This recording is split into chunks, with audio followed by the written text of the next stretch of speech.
Hello, everyone. Let's take a look at the stock market this week.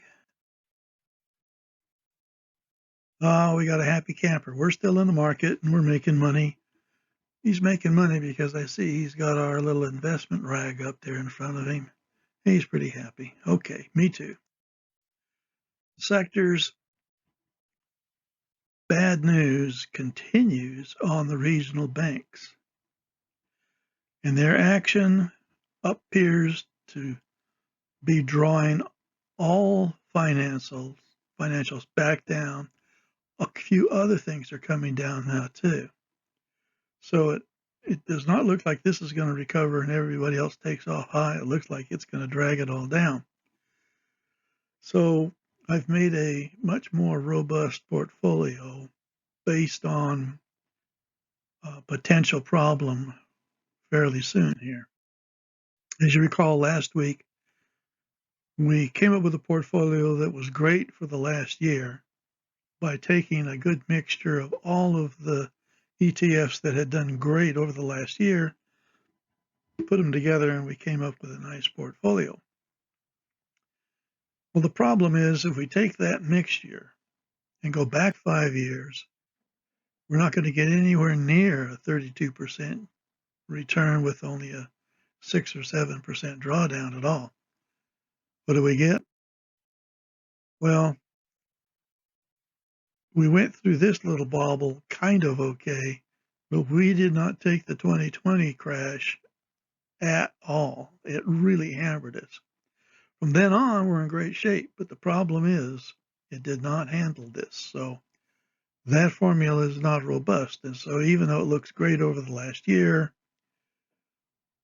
if you go to that and stay on that and we have trouble and you're stubborn and don't want to do any market timing, you don't have a robust portfolio.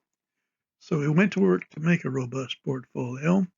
How do you do that? Well, we'd look at the 5 years risk reward, but I only used those ETFs that had shown they were the best handful out of 1,200 ETFs over the last year.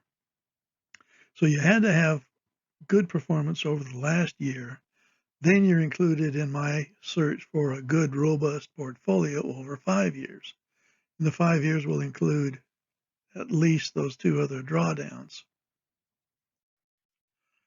And the actual detail of how we came up with it, I'll have in a separate video in a day or so, maybe even later today. I don't know. Anyway, cut to the chase. Here's all the portfolios we could come up with.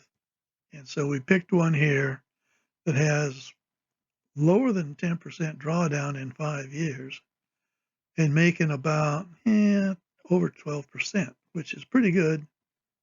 Let's take a look here.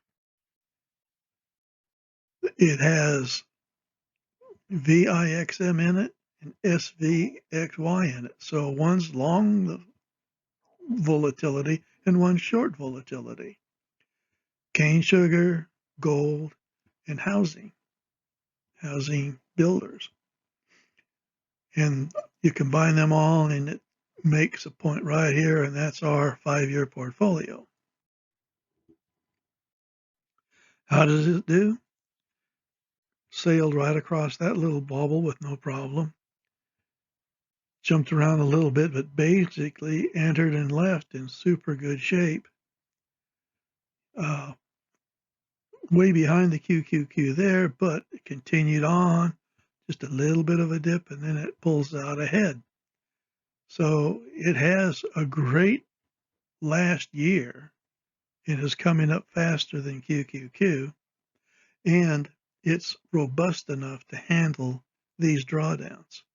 So I'm pretty confident that this is a reasonable portfolio to sit on. Although if trouble starts, I still recommend we sell some things. But if you just hate trading, you can't stand it, you want to just get something and fall asleep, then you'll want to go to the more robust portfolio like we have this week. Remind you what it looked like. If we stick with the old one, you could have trouble if there's a market fall. Our very long-term timer still has us out of the market.